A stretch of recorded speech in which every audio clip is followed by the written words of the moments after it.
Okay. It's my pleasure to present my pleasure to introduce our presenter this evening, Stephen Huston, who will talk about coinage of the plague years. Thank you. I gave a talk to PCNS back in 2003 on the Dark Ages and coinage of that time. And that talk, in preparing it, got me started wondering about how the bubonic plague related to the Dark Ages. And then I started wondering how the bubonic plague related to a lot of other economic stuff. And it became clear to me that plagues have had a significant impact on both the coinage and the economies of the world throughout recorded history. Michael, if you could mute. So tonight we're going to touch on many of those events in this talk, starting with the ancient Greeks. Ancient Egyptian records and biblical records indicate that there were some serious diseases and plagues back before the Greek Golden Age, but we don't have any meaningful detail about them to know exactly what happened. The first historically recorded plague to come down to us was the Great Plague of Athens, which struck in 430 BC, or as scholars now prefer to call it, BCE, before the Common Era.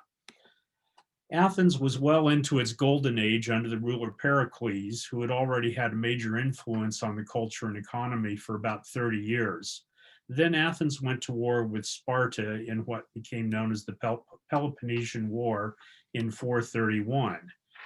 Athens had been an impressive city with about 50,000 citizens, but also inside the city walls were 100,000 slaves. That huge figure you see in the background there behind the Acropolis is a standing statue of Athena that was positioned behind her temple, and it really was that big compared to the rest of the stuff. In 431, the Athenian coinage consisted primarily of well-made silver pieces known as tetradrachms. They'd been in production for many decades and had become the primary trade coin of the Greek world. They were even copied in places like Ethiopia and Egypt, where there was no local coinage being produced of their own. The city of Athens was a few miles inland from its main port at Piraeus. And when the wars broke out with Sparta, it was mainly over trade differences.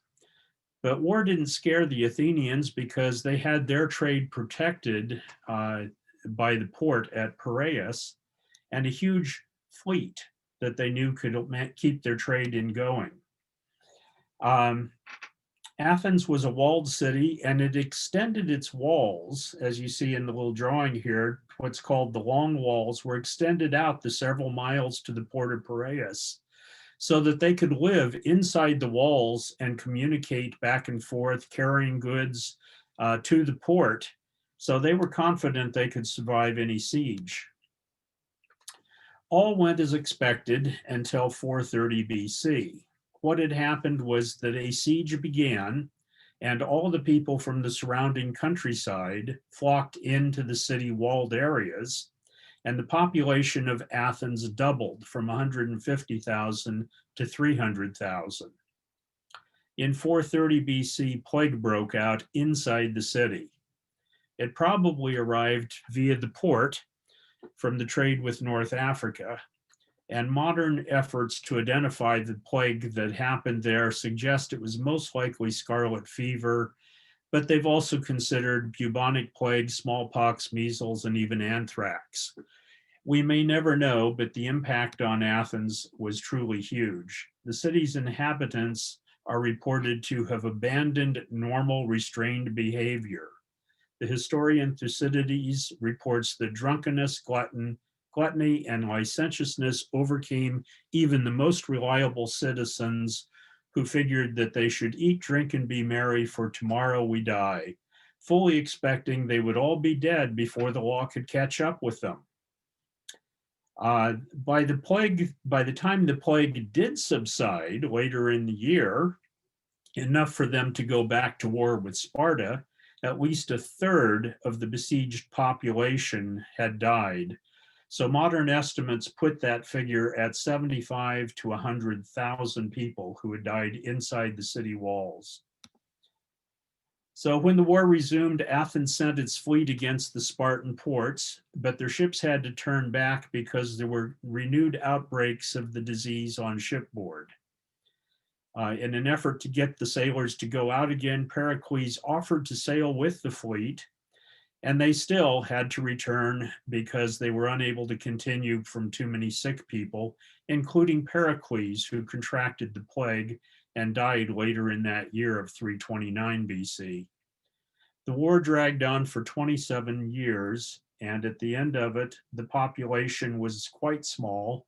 Their fleet had been destroyed, and Athens no longer had any forts or walls surviving to protect them.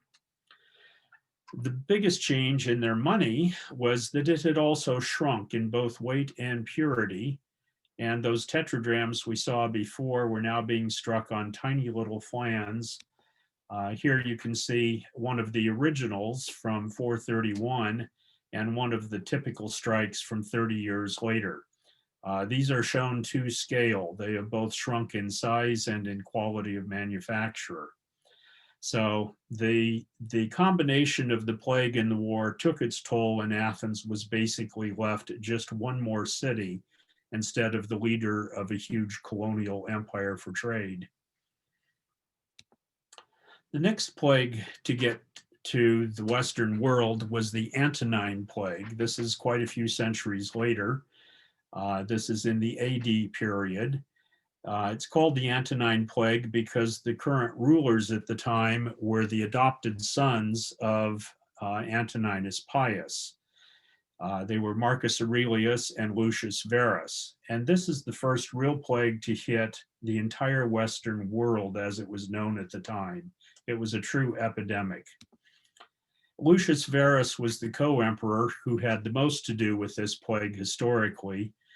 He was charged with leading the army eastward against the Parthian Empire the year after Antoninus died, and it took most of a year for his troops to make the trip because they kept getting sick along the way.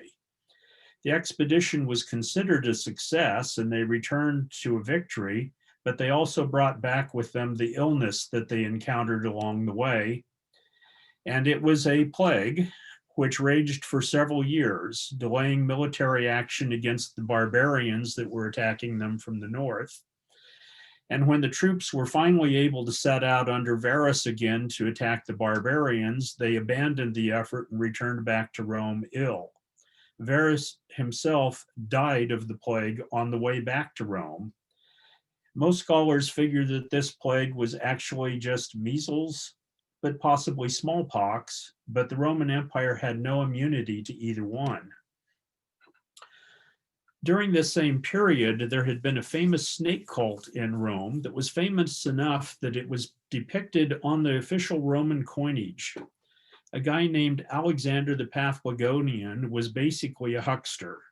He was a medicine man, and he created a magic snake to go with his medicine show and claimed that this snake that he called Glycon was able to heal almost anything.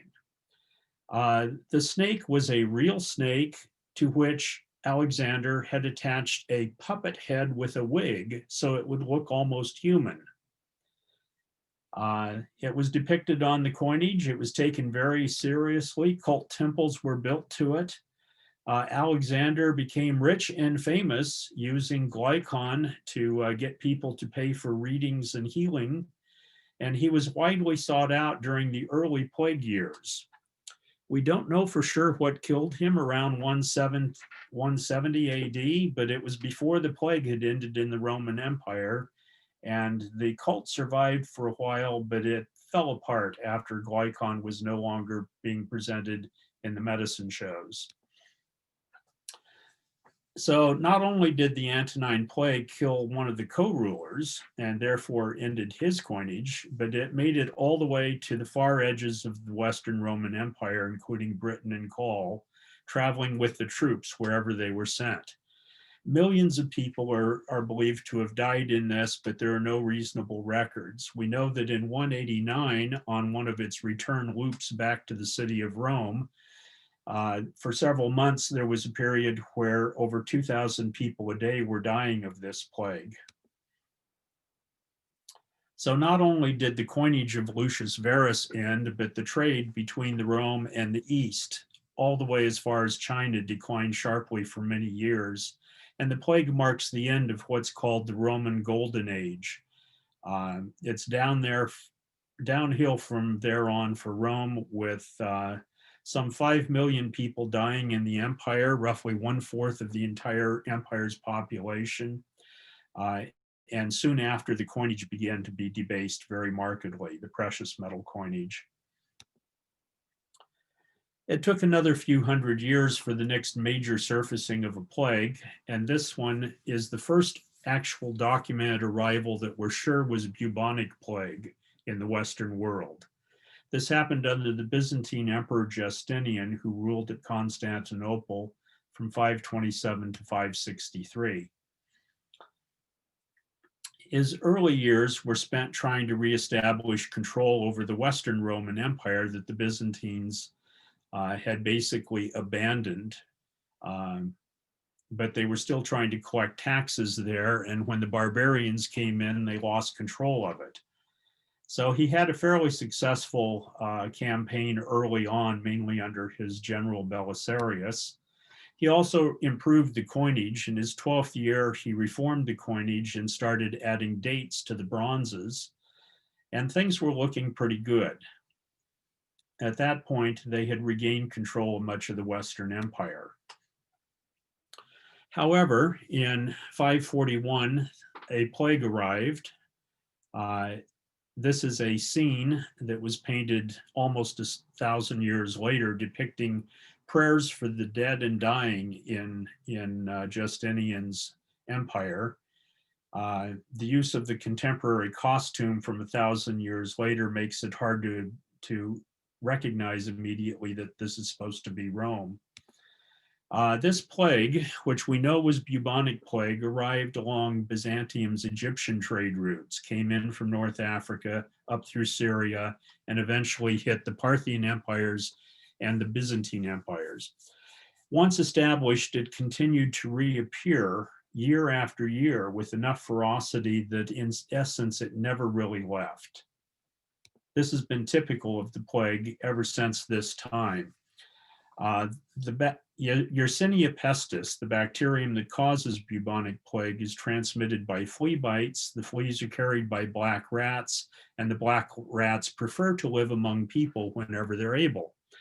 This combination makes a powerful vector for moving the plague among human populations.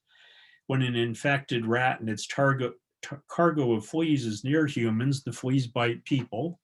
If the host rat dies, the fleas leave and hunt for other rats or people.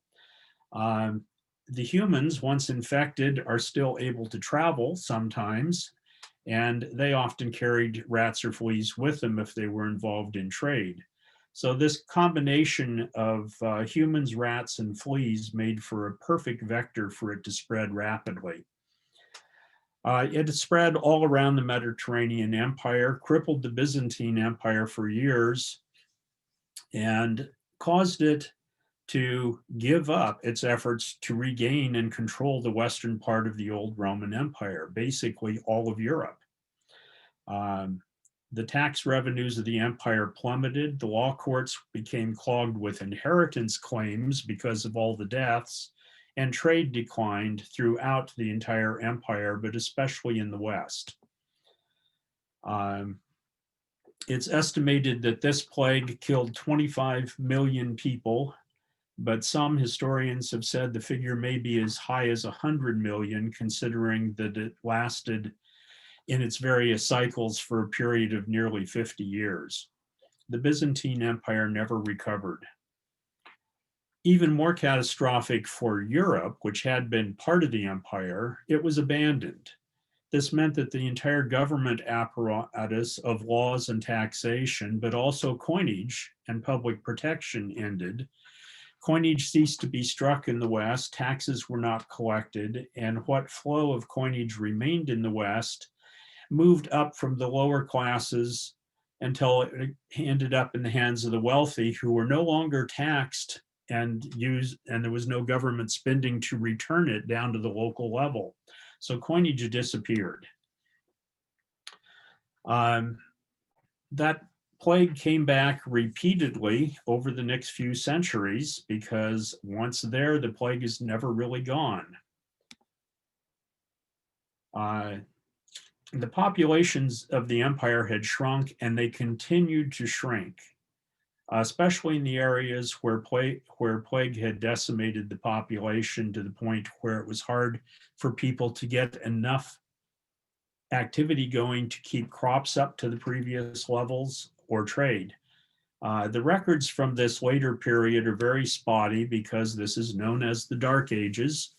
And about the only things being recorded during this time were religious efforts to record stuff. There were very few other people keeping track of anything. The trend continued for nearly 4 centuries, with the population staying at its plague levels, because the plague kept coming back about once a generation to wipe out any growth. Life expectancy had only been about 30 years for the average person back at the time of the Justinian plague, but now it had actually dropped down to much lower. If you lived for the ripe old age of 60, it was because you were either chosen of God or you were in league with the devil. Those who reached old age, if they were well liked, were considered blessed. And if they were not well liked, they might be condemned as witches and killed. It was extremely common at this time for witches to be sorted out from the elderly and killed with great regularity. In Europe, what passed for governments was mainly local rulers who wanted coinage for themselves but didn't care about trade. They were not very sophisticated. And coinage during the Dark Ages remains quite rare and quite crude in manufacture. Here you can see a coin of Charlemagne up at the top and a portrait coin of King Offa underneath. These are considered the finest specimens of coinage in the Dark Ages. That's as good as it got, and most people never saw any of this. This is not to say that the economy resorted to that mythical barter system where people were trading chickens for eggs. What happened is that the same systems that had been in use for thousands of years when coinage wasn't available continued. People kept accounts.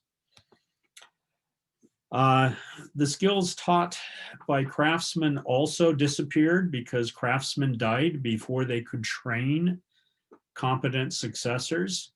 It really did become a dark patch in Western history for over 300 years.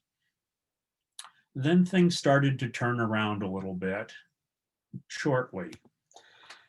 The Black Death interrupted all of this, because the next major outbreak of the bubonic plague hit in the mid-1300s. It was known popularly then, or became known popularly, as the Black Death.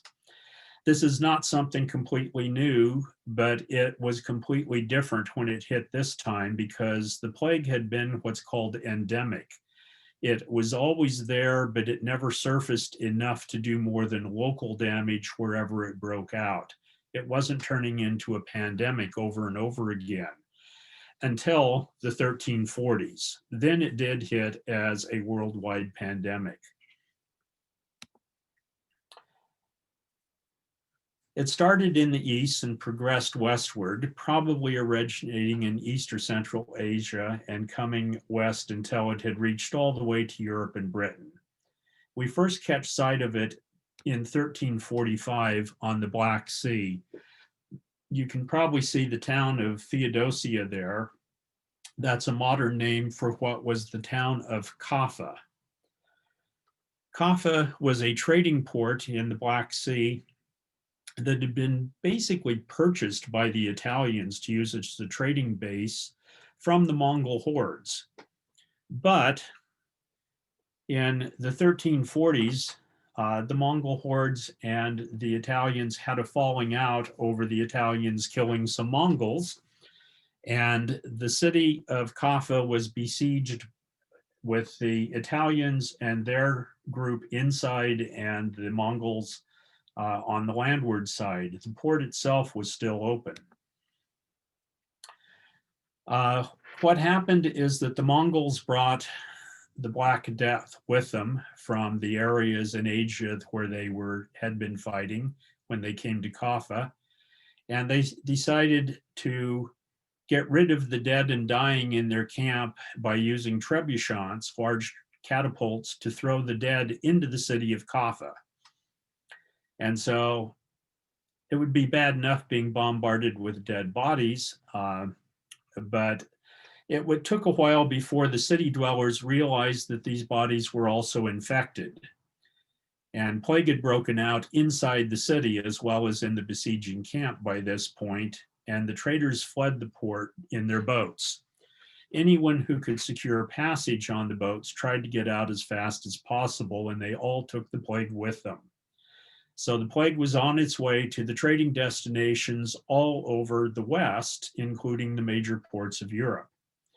Matter of fact, by the time some of these ships eventually made it into Italy and ports like Venice, the ships had no living crew left. The ships arrived with a few stragglers who had been passengers, sometimes being the only crew left, or the ships would be found drifting off the coast with everybody dead. This color-coded map shows that until 1348, Europe didn't have a clue what was coming, even though it had already been at work in the east for a couple of years, spreading around the area where the Mongols had attacked Theodosia.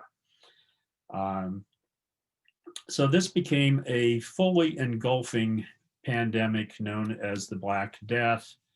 And if you see this little map with the date up in the corner changing, you'll see how the Black Death spread year by year around Europe.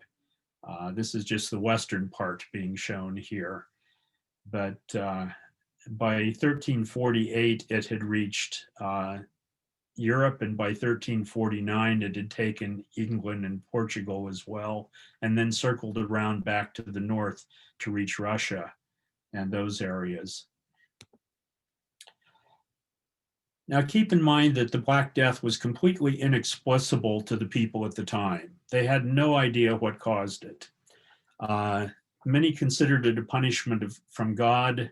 Religious sentiment exploded, but fear was the dominant response.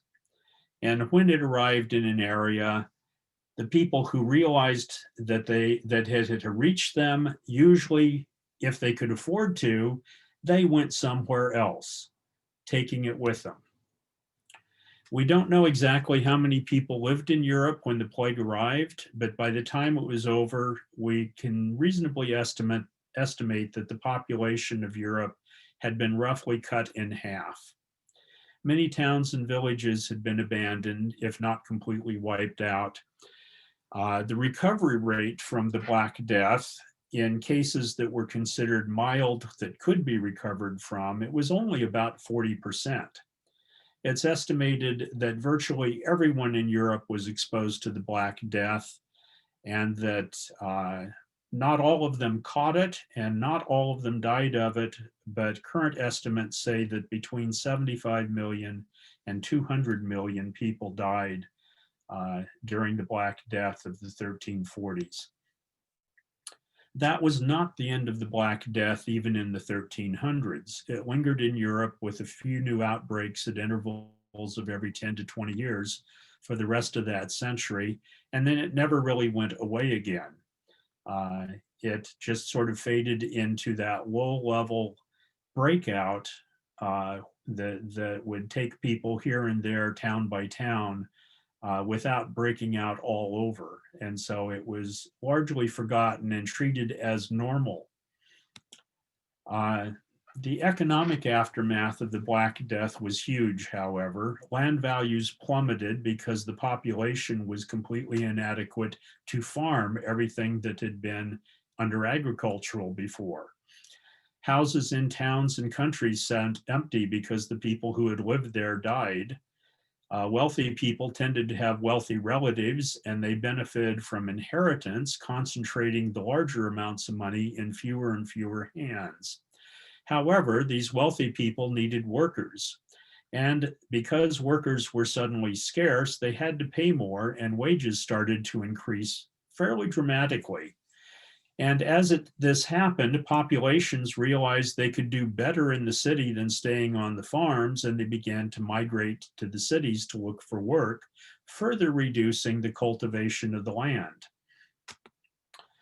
The economic system of serfdom was essentially collapsing. It had probably been on the way out already, but the Black Death sure speeded it up. Coinage was moving again, and on a scale never seen in medieval times since the Roman Empire.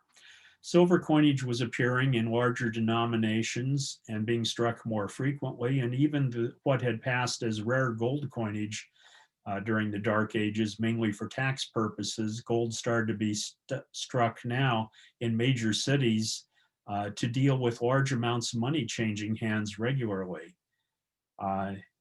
There was a lot more wealth per person because there were a lot fewer people, and money was a hard asset, gold and silver, and coinage expanded to keep that money moving. Now we know that after the 1300s, the plague didn't disappear. In 1443, the English even went so far as to pass what was called the Plague Orders, requiring quarantines on households where the plague broke out and extensive cleanups after any outbreak. These were passed to deal with the fact that the plague was now endemic. It just kept reappearing a little bit here and a little bit there, but without wiping out the population. In spite of these precautions, records show that severe outbreaks hit London in 1528.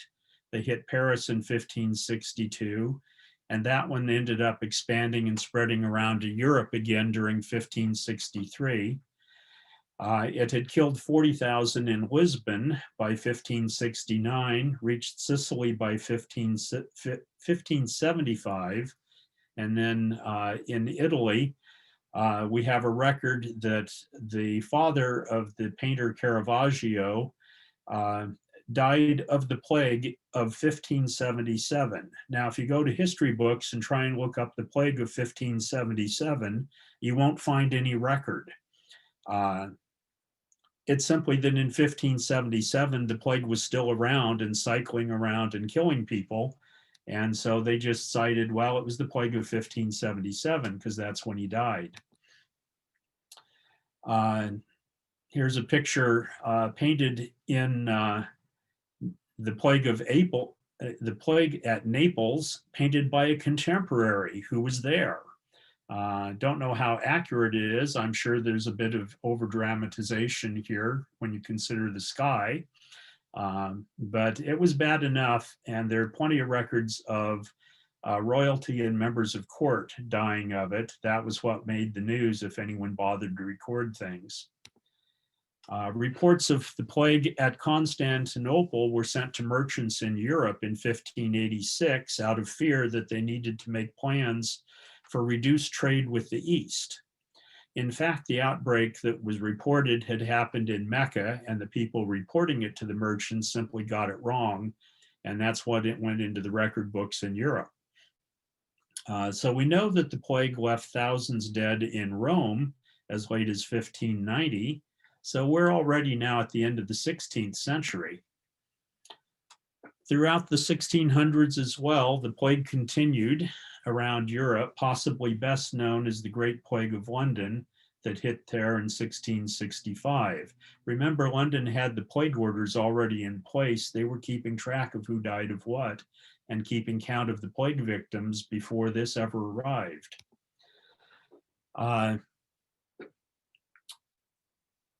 Most of you have seen a picture like this of a plague doctor, and this picture was done in the 1600s. It was a new costume in the 1600s before the plague hit London. Had nothing to do with the great mortality or Black Death of the 1300s. This costume didn't exist then. Plague doctors were appointed to go around and do what they could for plague victims, but most of them had no real training and still didn't have a clue what was causing the plague. So their idea of treating plague victims was to bleed them, which would expose everybody around to more risk, or to lance their boobles, letting them drain and exposing everybody around to that. They believed that what caused the plague to pass from person to person was the miasma, the foul smell, which they believed carried contagion. And so this beak-like mask that they wore was full of herbs to keep them from smelling that, so that the plague doctors wouldn't get sick. It didn't work, but they continued because they had nothing better. The idea of a germ from being carried by rats and fleas was simply completely beyond the knowledge of anyone involved. Some of the contemporaries, like the diarist Samuel Pepys, recorded a lot of detail about these times in London. We also have records from church officials whose job it was to keep track of deaths and burials. This also shows a token with Pepys of one of his favorite pubs, which was the Crown in Threadneedle Street. He used to go there to meet regularly with doctors who disappeared in 1665. When he met up with them again in 1666, he chided them for having left town along with everybody else who could afford to, instead of staying to treat the sick. We also have a weekly bill of mortality that was posted throughout London. These were put up every week. Many of them have survived. At the beginning of the year, they were showing 1 or 2 deaths per week from plague. By the summer, they were showing thousands every week dying of the plague. Here's one from that summer showing 7,165. Remember those quarantine rules or orders that I mentioned? These were rather strict, and they had been fairly successful, but they were not easy on the people who came down with plague or their families. The job of the inspectors who went around to see what people were dying of, to write up these bills, was to figure out if it was plague, and if so, to call in the people whose job it was to lock everyone who lived in that house inside with whoever was infected, and not let them out until everyone was either dead or it had been 40 days without everyone dying. That was the quarantine. And so what happened is that these bills of mortality were often artificially low on plague, because people would pay the plague inspectors to report that they died of something else, so that they would say, Dad died of something else, don't report it as the plague or they'll lock us all in. And then they'd give the guy some money, and the guy would go away and report it as fever instead. So this was very common, and everyone who's looked at the records believes that the deaths from plague are seriously underreported here. The plague ran its course of a typical outbreak, lasting about a year until the spring of 1666. By that time, 1/3 of the residents of London had died this time around. This is sometimes lost sight of or conflated with the fact that later in 1666, the end of the summer, there was a great fire in London, which burned most of the same area where the plague had been heaviest infection. So you had the residents of this one area trying to survive the plague, and the survivors were then burned out the following year. So that was a serious knock on London's economy. But that didn't end the plague. It simply continued to subside and disappear for a while and then come back in small outbreaks, just as it had ever since the time of Justinian. It has been reported locally around the world since the time of the Great Plague of London, but always in small amounts. Then there was a large outbreak again in the 1850s, probably starting somewhere in Asia and eventually circling all the way around the globe. An important part of this outbreak was that it hit Hong Kong in 1894, and a Dr. Alexandre Emile Jean Yersin was sent to Hong Kong by the French government and the Pasteur Institute to figure out what was going on in Hong Kong. He identified a bacillus which had already been known, but nobody knew what it did. He figured out it was the cause and started figuring out how to actually tackle problems of this thing being spread. However, it eventually got named for him, so it's Yersinia pestis, named after Dr. Yersin, but Yersin himself named it after Louis Pasteur. It was only after both of them were dead that it was eventually renamed, clear in the 1940s. Now, Yersin's discoveries did not stop the plague itself. It simply identified what was going on, but there was an outbreak in force. It continued for quite a few more years. In 1900, a ship probably coming from Australia stopped to pick up passengers in Hong Kong and then continued on to Honolulu and was due to go on to San Francisco.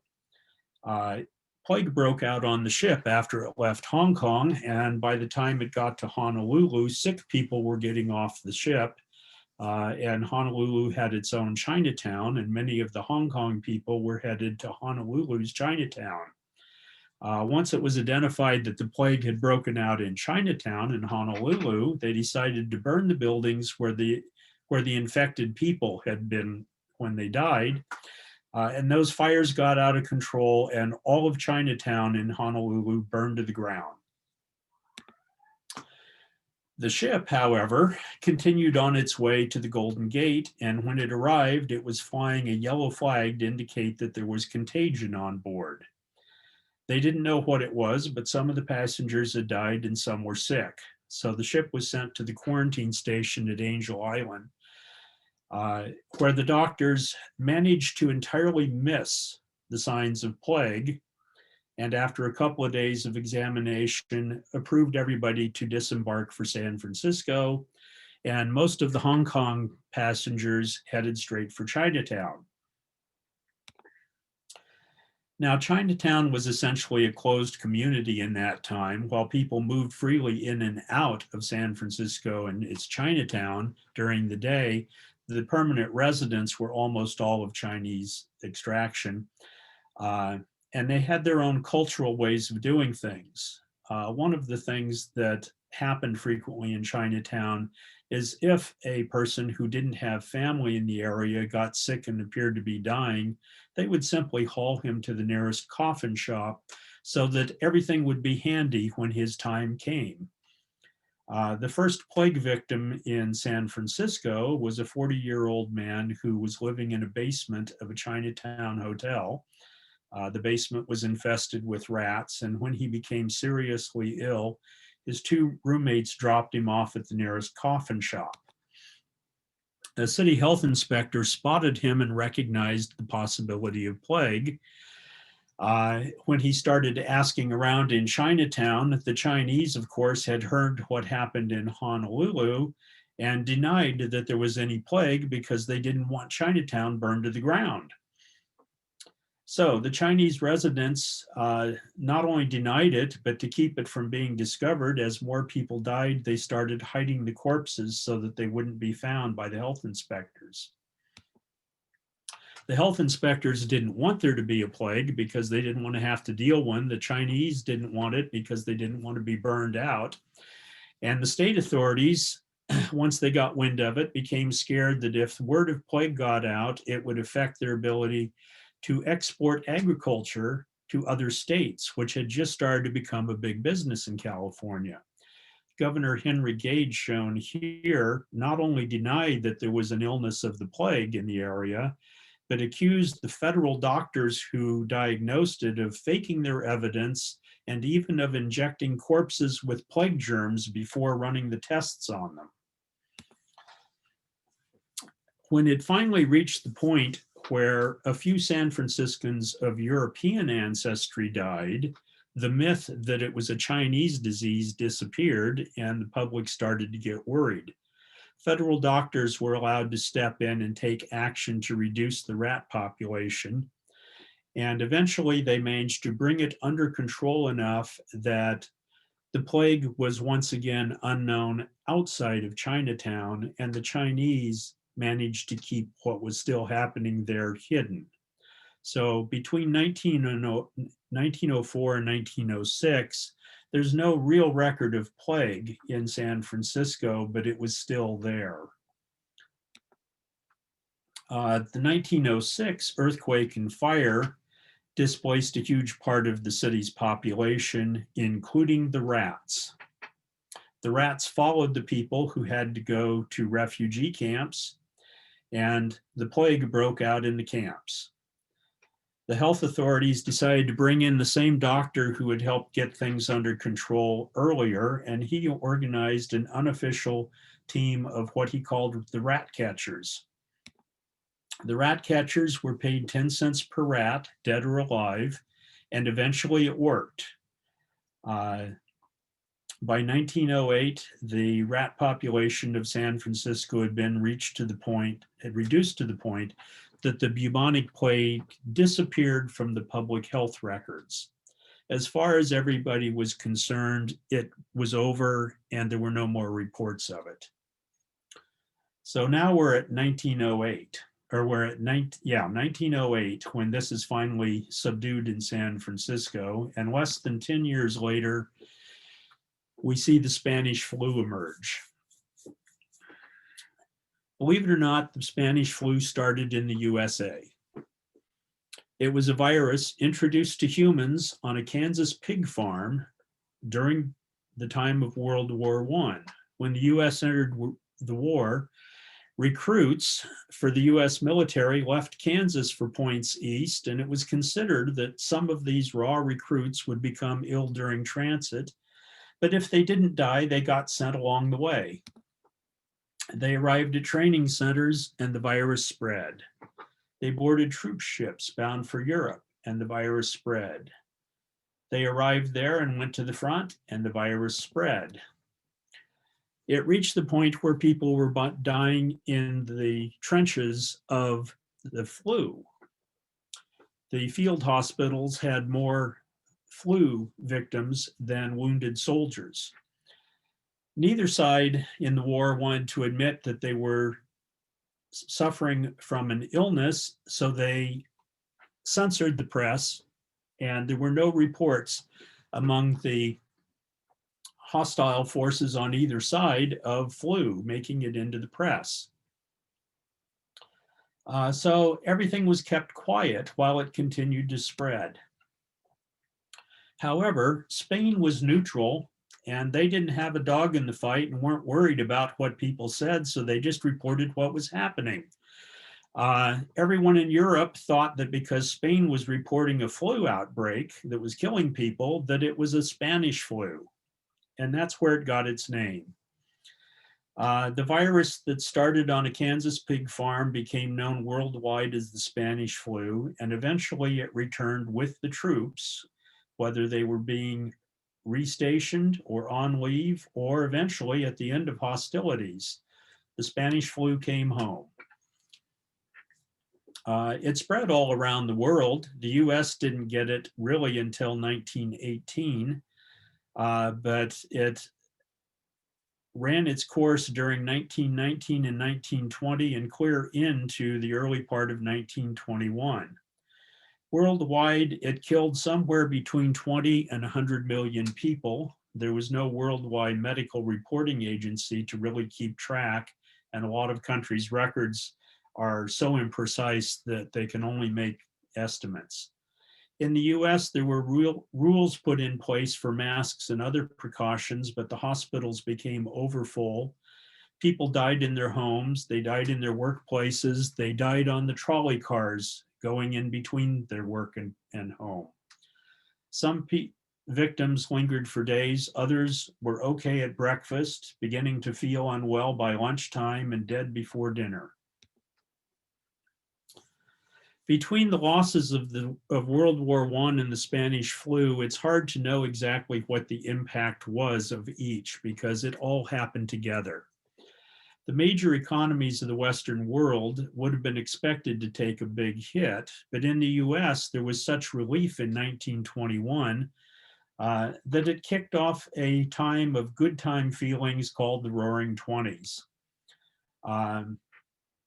The Americans had won the war without suffering the devastation of our own cities and countryside, but it wasn't very good in a lot of other places, especially Europe. Inflation and economic decline were the order of the day. The war had destroyed huge areas, and large tracts of land that had been farmed were no longer usable because they had to be closed off as dangerous due to the many thousands of tons of unexploded munitions still on the battlefields. Many of these battlefields still had barbed wire and do not enter signs up on them in the late 1960s. That's how long this devastation lasted of the countryside. The economies of the losing countries, those who were blamed for starting the war, were also burdened with war reparations under the treaties. And Germany slipped into a cycle of hyperinflation that prompted the so-called Not-Geld money and coinage. But it also encouraged new political ideas because things were so downtrodden in Europe. One of the new ideas to emerge was Nazism. By 1929, the worldwide economic fallout of the Great War and Spanish flu finally cycled back around, having devastated many of the poorer and war-torn countries of the world, and got back to the US. Many workers in the US had had trouble finding employment for some time, but in general, people thought the economy was good. And that is until the crash hit the stock market. This is one of the eventual declines of the worldwide economy.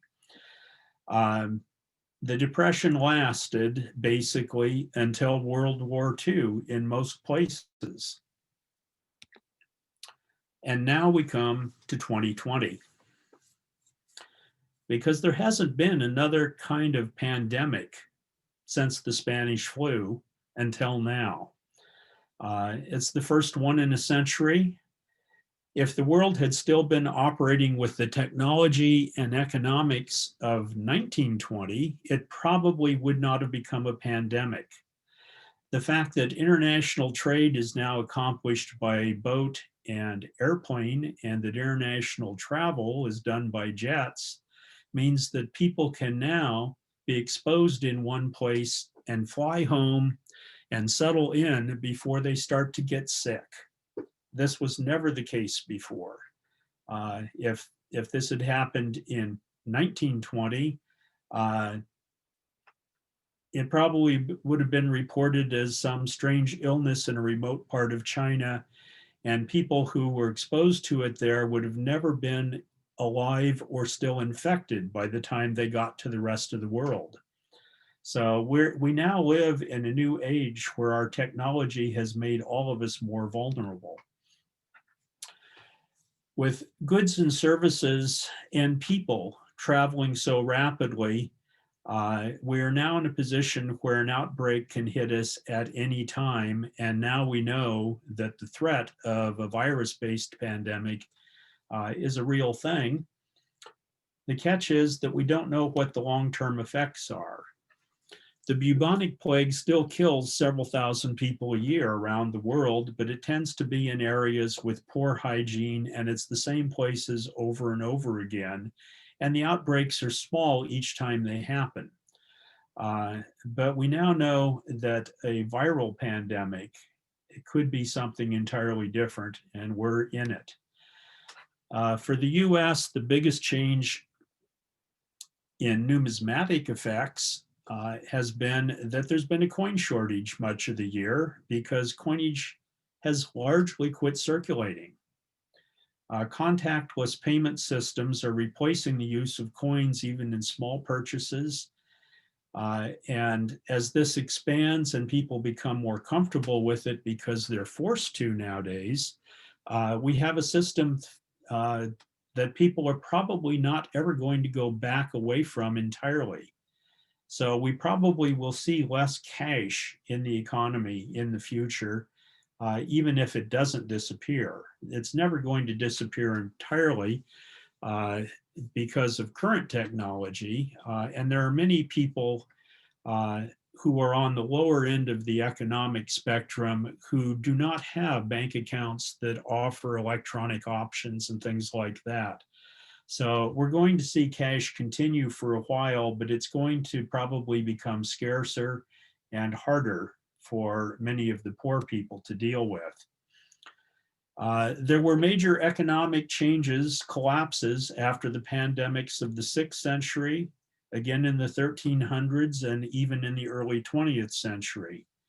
This year, we've seen the start. We've seen massive unemployment, but we have no idea how long a recovery will take.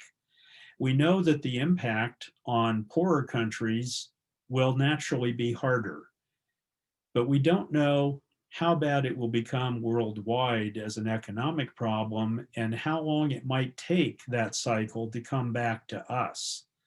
Because right now in 2020, a lot of comfortable people are benefiting from a stock surge, very similar to what happened in the Roaring 20s. Things look pretty good right now. I think we're going to have some people who think we've reached the Roaring 20s again a century later, but it could all come back and bite us.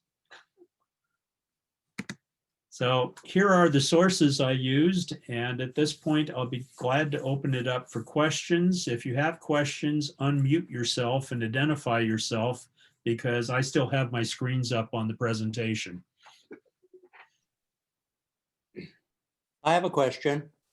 Yes. Yeah, the that rondel that with the filled with skulls that you were just showing, is that a medal or a coin, or what is that image? That is a medal commemorating the Chapel of Skulls in Africa. It was released as a commemorative last year in 2019.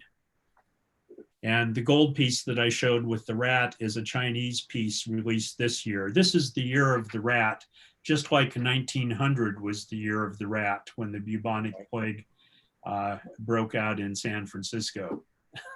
Right. Oh, yeah. Good. Thank you. Stephen? Yeah.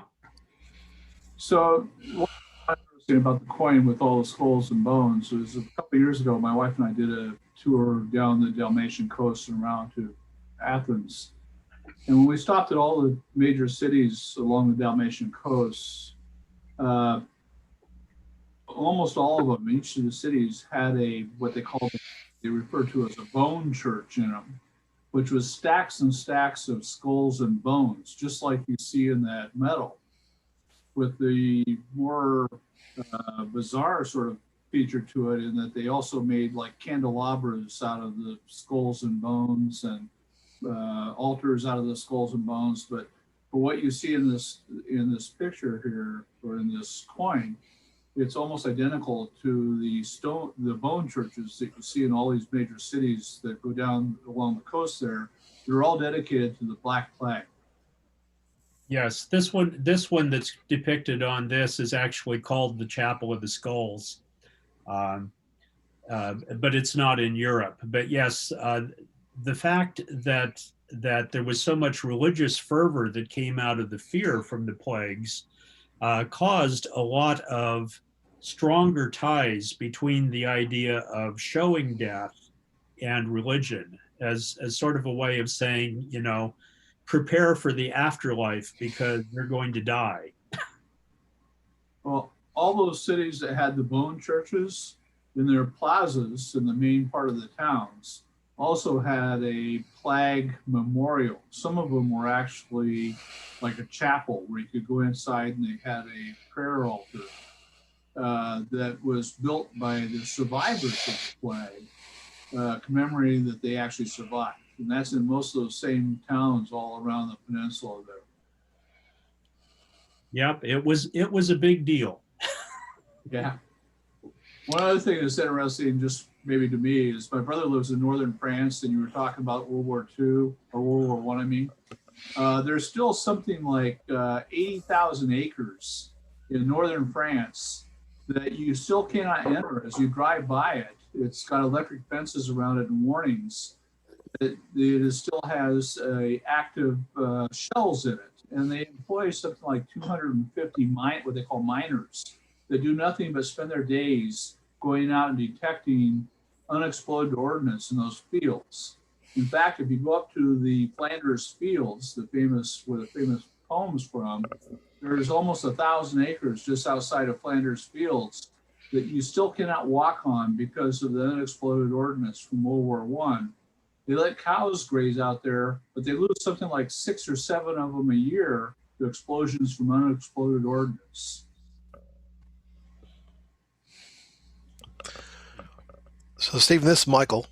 It sounds like 1666 in London is a lot like 2020 in California. First a pandemic and then fires. But other than that, my question goes back to the Athenian tetradrachm. You showed that the early coins are really spectacular, both in their manufacture and their artistry. And then there was decline after the plague. I think you said that was the Justinian plague, maybe?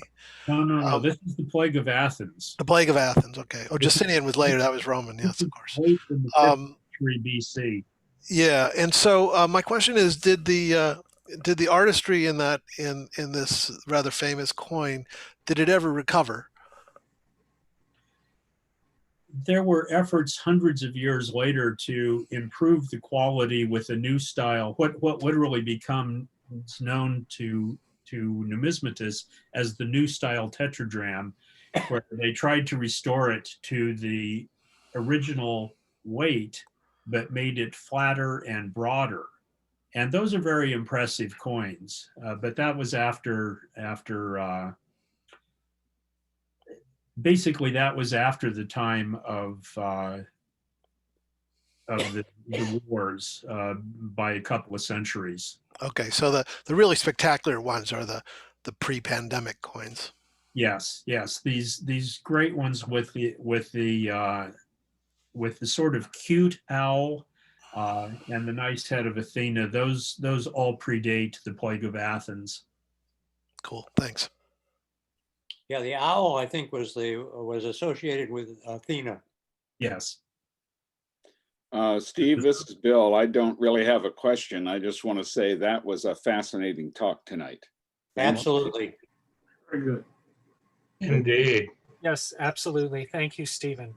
Okay, well, I'll turn it back over to you. Okay.